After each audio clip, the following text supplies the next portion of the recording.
IRTV ijwi ry'urugwiro, aho dukurikirana ukanda wa eshatu akadomo IRTV akadomo FR ijwi ry'urugwiro.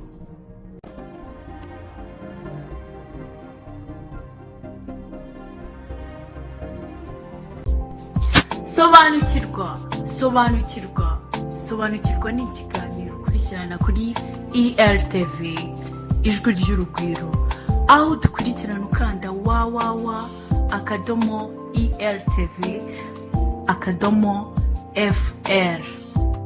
Sobanukirwa nanjye kubw'urukundo Grace.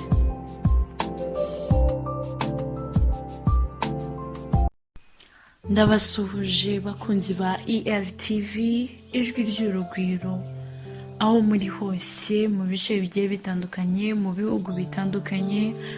Ndabasuhuje, ni Grace kubw'urukundo mu kiganiro cyacu Sobanukirwa. Mu kiganiro rero cy'uyu munsi turarebera hamwe uko twarwanya ndetse tugakumira virusi itera sida hamwe n'izindi ndwara zandurira mu mibonano mpuzabitsina. Mbahaye ikaze rero, mbibutsa ko kudukurikirana ukanda akadomo IRTV akadomo FR. Ikaze rero mu kiganiro cyacu Sobanukirwa.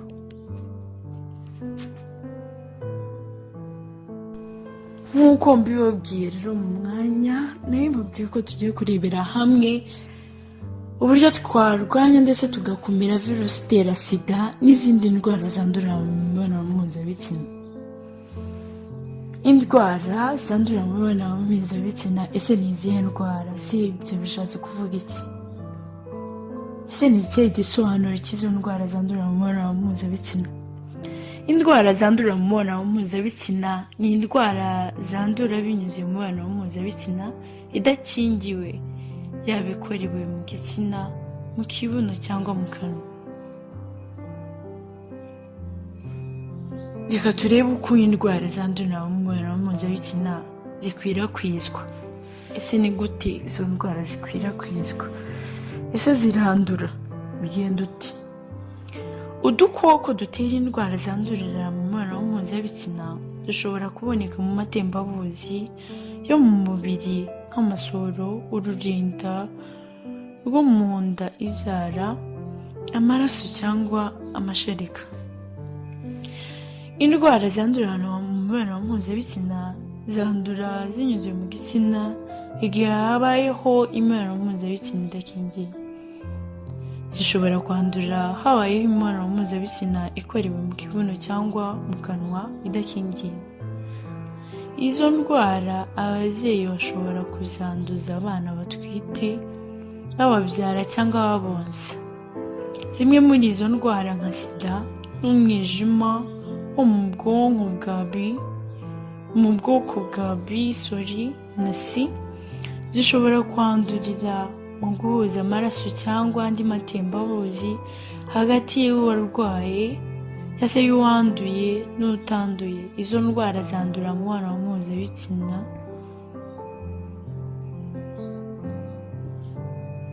Zimwe muri izo ndwara nk'imitezi, tirikominanse n'izindi zishobora kwandurira mu isuku nke cyangwa kutamenya uburyo bwo gusukura imyanya ndangagitsina n'imyenda y'imbere, cyane cyane ku bakobwa n'abagore. Icyitonderwa: imibonano mpuzabitsina idakingiye yakwanduza kabone n'iyo yaba ari inshuro imwe. Imiterere y'imyanya ndangagitsina y'umugore yorohereza kwandura indwara zandurira mu mibonano mpuzabitsina. Indwara zimwe na zimwe zandurira mu mibonano mpuzabitsina ku bakobwa, abagore ntizigira ibimenyetso. Indwara zandurira mu mibonano mpuzabitsina zibasira abakobwa, abagore cyane kurusha abahungu cyangwa abagabo. Reka turebe bimwe mu bimenyetso by'indwara zandurira mu mibonano mpuzabitsina. Indwara zandurira mu mibonano mpuzabitsina zigira ibimenyetso bitandukanye, kandi ibyo bimenyetso rimwe na rimwe usanga bigera ku bagore n'abagabo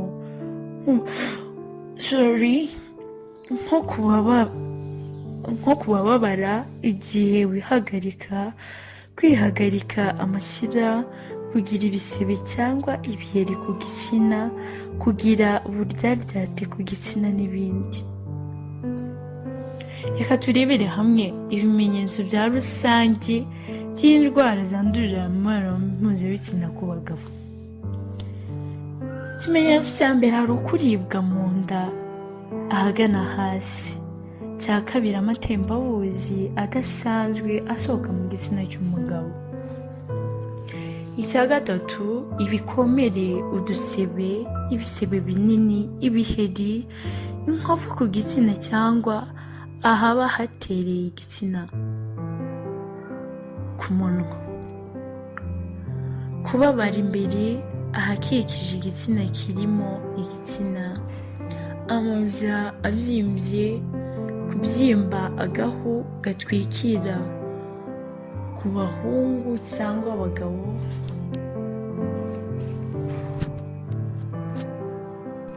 inturugunyu zo mu mayashya hafi y'igitsina, ndetse no kugira umuriro, kubabara arimo gukora imibonano mpuzabitsina, kokerwa mu gihe cyo kwihagarika.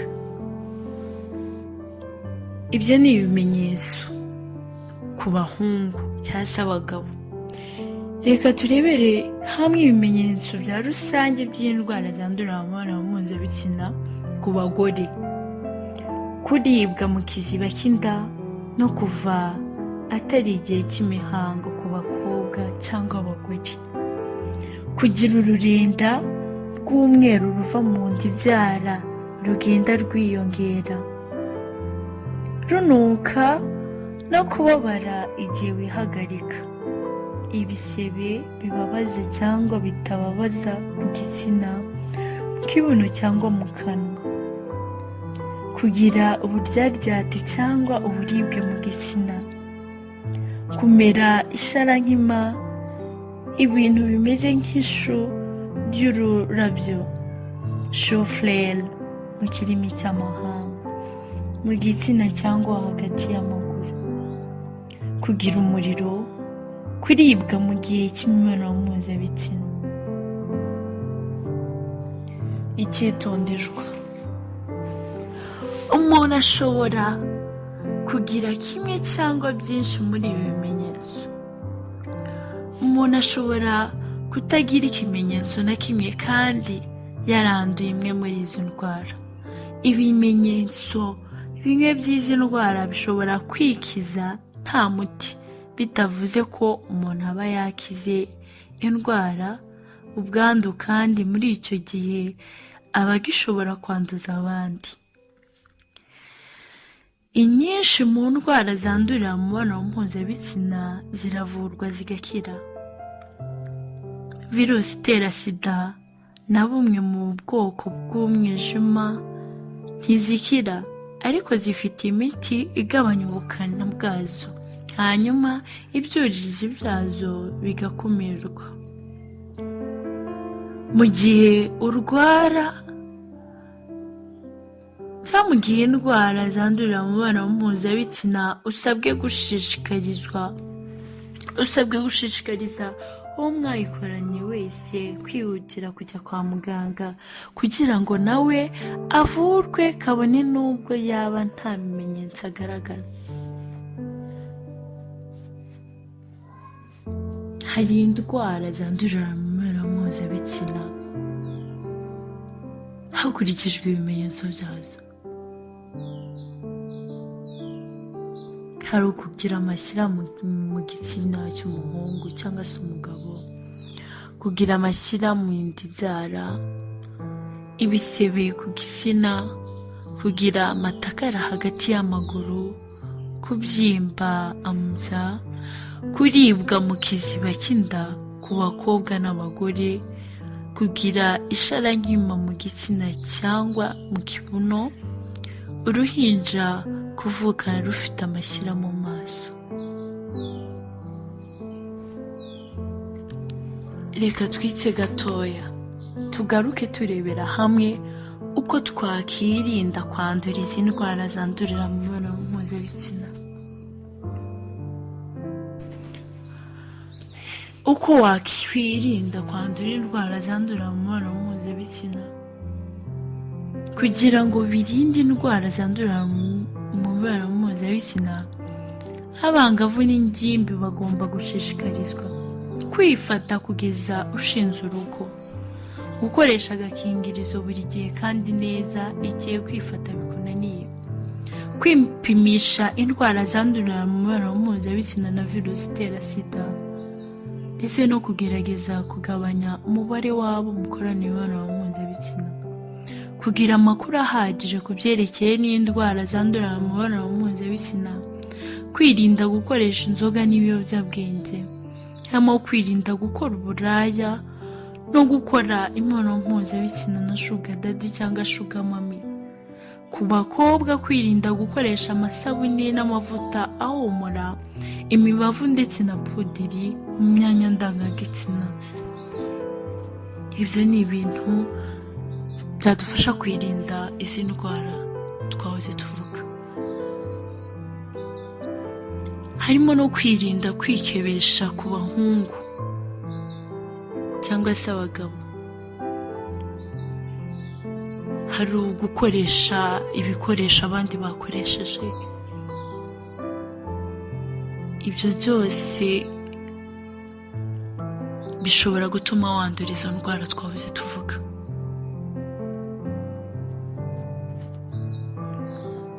Kwitondera gukora imwe mu migenzo gakondo nko kuraguza, gukuramo inzembe, gukazanura n'izindi. Ese kwandura sida bivuze iki? Kurwara sida bivuze iki?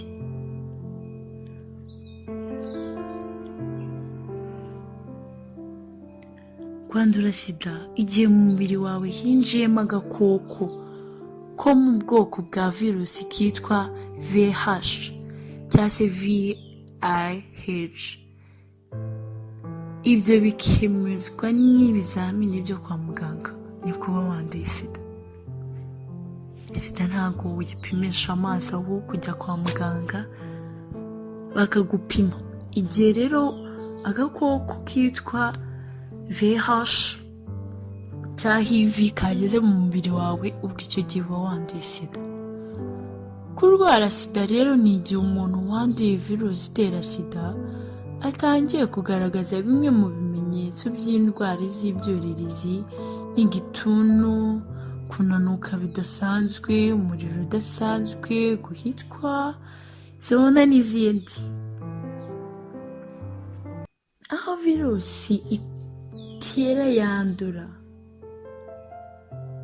Virusi itera sida ikwirakwiza binyuze mu maraso, mu mavangingo yo mu gitsina cy'umukobwa cyangwa umugore, mu mashereka no mu masohoro y'umuhungu cyangwa umugabo.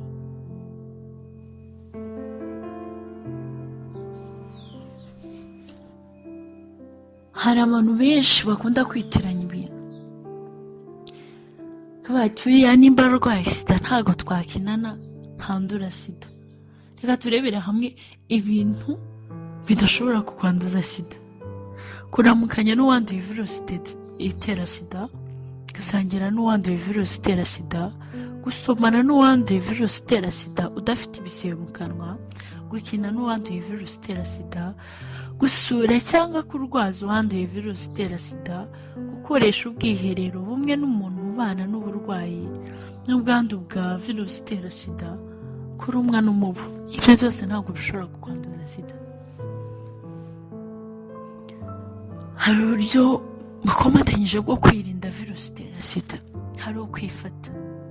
Kwifata ni ugutegereza uwo muzabana ntukore imibonano mpuzabitsina aho yaba ikorewe hose. Kwifata bigufasha gukomera ku busugi cyangwa ubumanzi bwawe. Kwifata ni uburyo bwizewe bwo kwirinda indwara zandurira mu mibonano mpuzabitsina na sida hamwe no gutwita inda. Ubundi buryo bwo kwirinda hari ubudahemuka. Ubudahemuka ni ukudaca inyuma y'uwo mwashakanye cyangwa inshuti yawe gukorana imibonano mpuzabitsina n'undi muntu. Ubudahemuka bufasha mu gukumira ikwirakwiza ry'ubwandu bwa virusi itera sida. Ubundi buryo bwo kwirinda hari ugukoresha agakingirizo. Gukoresha agakingirizo neza birinda 100% ubwandu bwa sida, hamwe no gusama. Agakingirizo k'abahungu cyangwa abagabo kaboneka hose mu gihugu kandi karahendutse. Agakingirizo k'abagabo cyangwa k'abagore kagomba gukoreshwa rimwe gusa. Hari ubundi buryo rero bwo kwirinda kwandura virusi itera sida bugendana n'ubutazu twavuze haruguru. Ko twavuze harimo kwifata, ubudahemuka ndetse no gukoresha agakingirizo.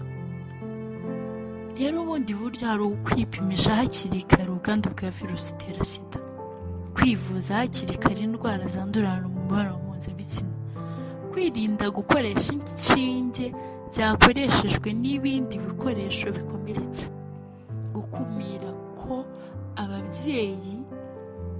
umubyeyi ubana n'ubwandu bwa sida yakwanduza umwana we, gutanga imiti igabanya ubukana ku muntu wakoranye imibonano mpuzabitsina idakingiwe n'abana n'ubwandu bwa virusi itera sida mu gihe kitarenze amasaha 48, bigabanya ibyago byo kwandura virusi ya sida hejuru ya 90%. Gukebwa ku bahungu bigabanya ibyago byo kwandura sida hejuru ya 60%.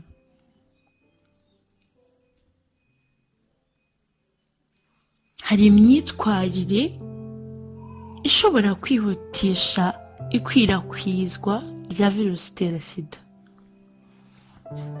Hari ugukoresha inzoga n'ibiyobyabwenge, ni bimwe bikururira urubyiruko gukorana imibonano mpuzabitsina idakingiye. Gukorana imibonano mpuzabitsina muhuje ibitsina byongera ibyago byinshi byo kwandura virusi itera sida, kuko imibonano mpuzabitsina iba ikorewe ahatarabigenewe, bityo gukomeretsanya bikihuta. Ba shuga dadi na ba shuga mami hamwe no kurarikira ibintu kwa bamwe mu rubyiruko ni bimwe mu bikwirakwizwa virusi itera sida, kuko akenshi imibonano mpuzabitsina ikorwa hatabanje kwemerekanyaho ko ikoreshwa ry'agakingirizo. Mwabyumvishe neza rero, twarimo tuganira kuri virusi itera sida cyangwa se ku zindi ndwara zandurira mu mibonano mpuzabitsina. Nizera ko wasobanukiwe uburyo twakirinda, uburyo twakifata, ndetse tukirinda no guhemuka, ndetse mu gihe wananiwe kwifata ugakoresha agakingirizo mu buryo bwo kwirinda indwara zandurira mu mibonano mpuzabitsina.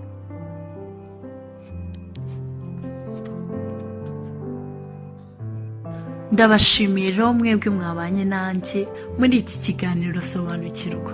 Mbararikiye kuzakurikirana ikindi kiganiro cy'ubutaha, Sobanukirwa kuri ERTV, aho wadukurikirana ukanda www.ertv.fm. naho ubutaha, ndabakunda cyane. Sobanukirwa ni ikiganiro ukurikirana kuri ERTV, ijwi ry'urugwiro, aho dukurikirana ukanda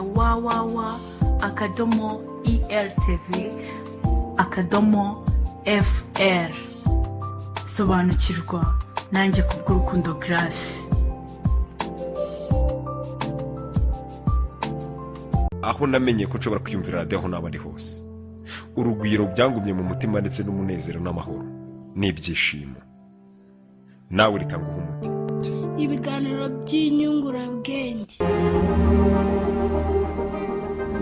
amakuru y'imikino, It's Angel Di Maria, umuziki,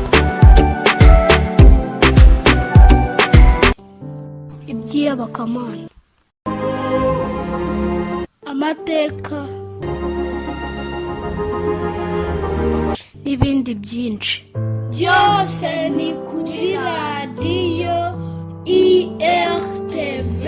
kurikira radiyo IRTV ukurikira ukanda wa eshatu /IRTV/FR. ijwi ry'urugwiro, urugwiro mu mutima, urugwiro ahantu hose.